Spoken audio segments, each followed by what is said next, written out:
I'm Ivana from Serbia, and I will talk about access to DMTs in our country.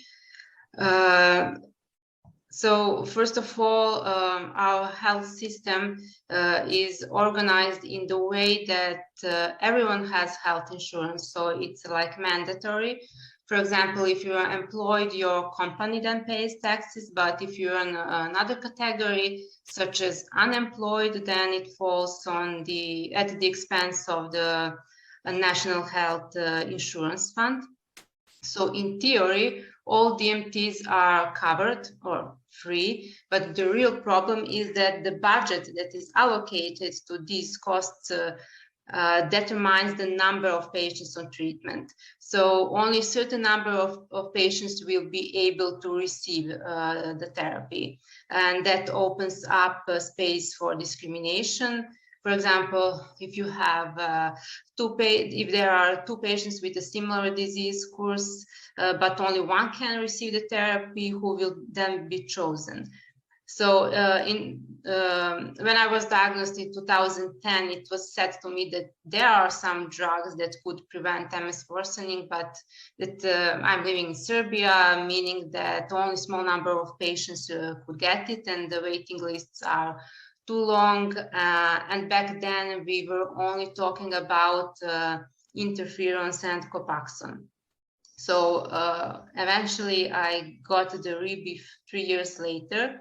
But the problem is that nothing has changed in the coming years. In 2018, only 10% of patients were treated, and still only 4 DMTs were available. So 3 interferons and Copaxone. So then our professor of neurology, Ivana Bogdanović, and few patients, they founded a patient association, MS Platform Serbia, with the aim of providing adequate treatment to all MS patients. So we started with campaign treatment for all, and we were very active on social media, TV shows, and we really tried to get in touch with the National Health Insurance Fund and the Ministry of Health. So our focus was and still is on the right to health as one of the basic human rights. And we tried to explain to general population, but also to relevant institutions, that MS is a disease that can be controlled by appropriate and timely therapy. So in 2019, we were invited to a meeting by the Prime Minister and her team. And the meeting was very constructive and successful. And then we were sure that the problem is recognized.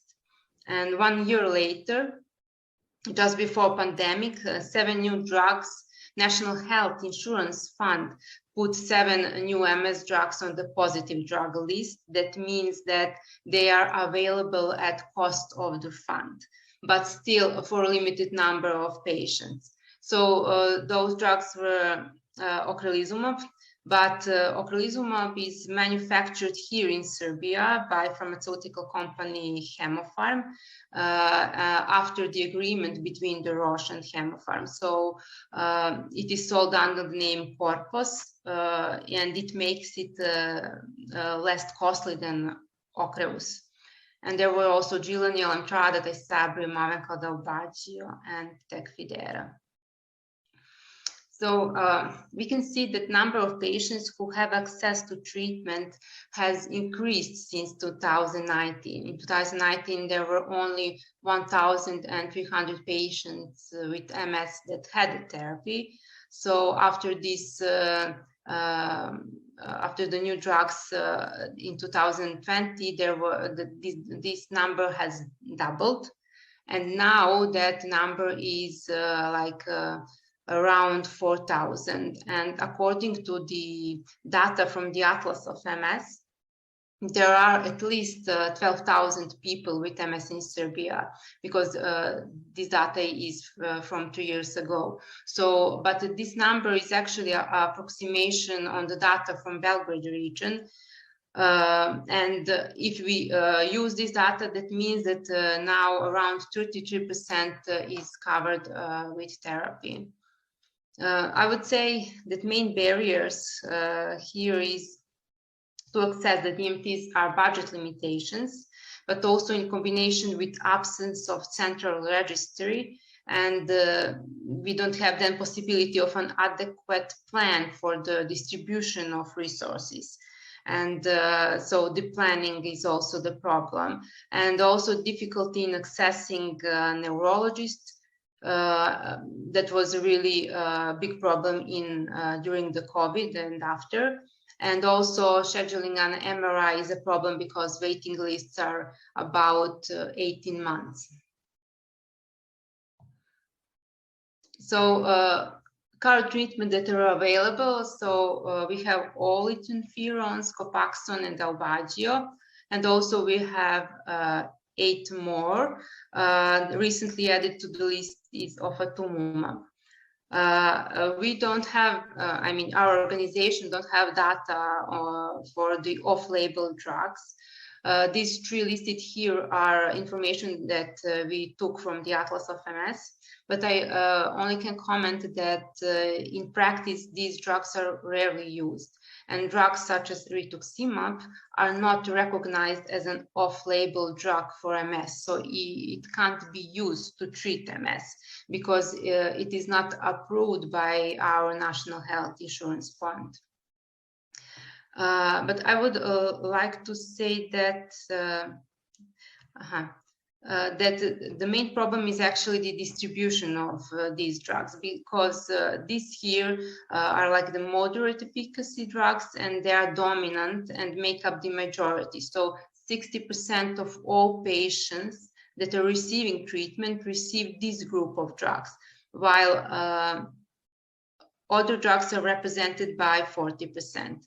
So there are examples where patients should be treated with a more effective drug, but they still use the moderate one, or the patients that are maybe now already secondary progressive, but can't get siponimodor.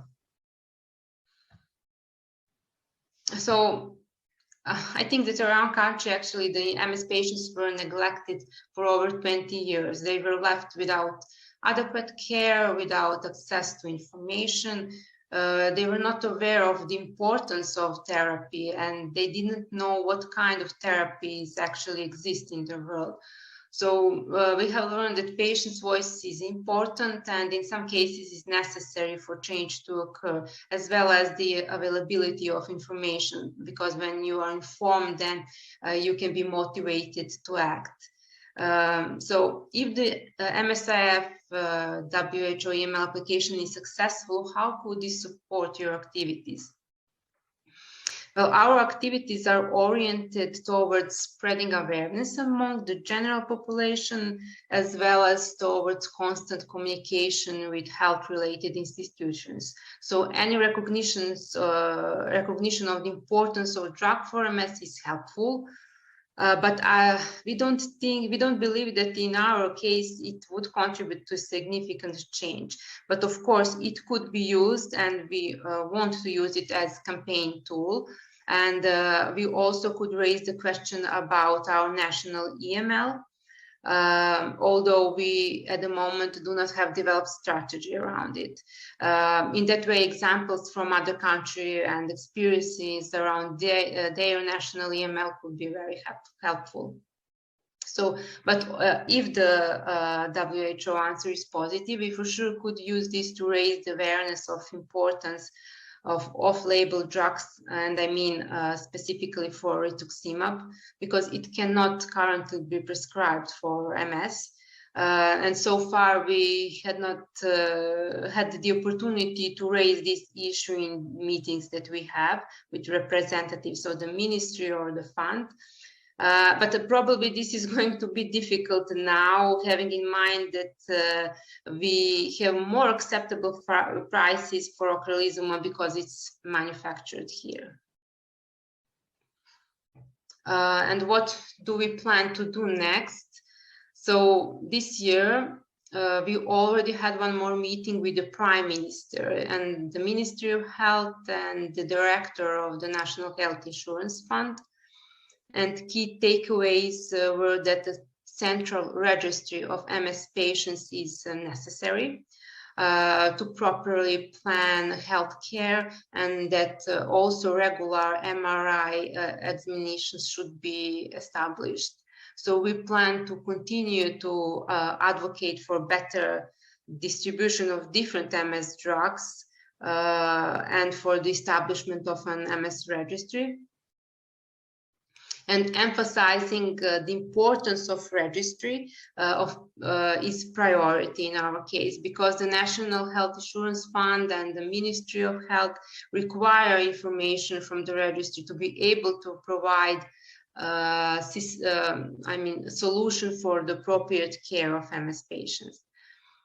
This meeting also was followed by another one with the National Expert Committee that is responsible for treatment recommendations. So we have insisted on that meeting that high and good efficacy treatments should be more available. The committee then presented a plan according to which in the next 3 years, the availability of highly effective therapy will increase by 50% compared to the current situation. So we plan to continue to advocate for better distribution of different MS drugs and for the registry.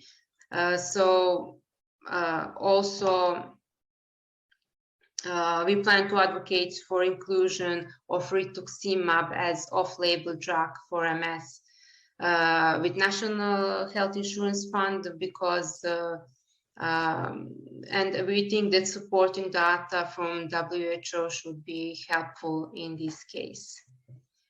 So this is it from me. Thank you.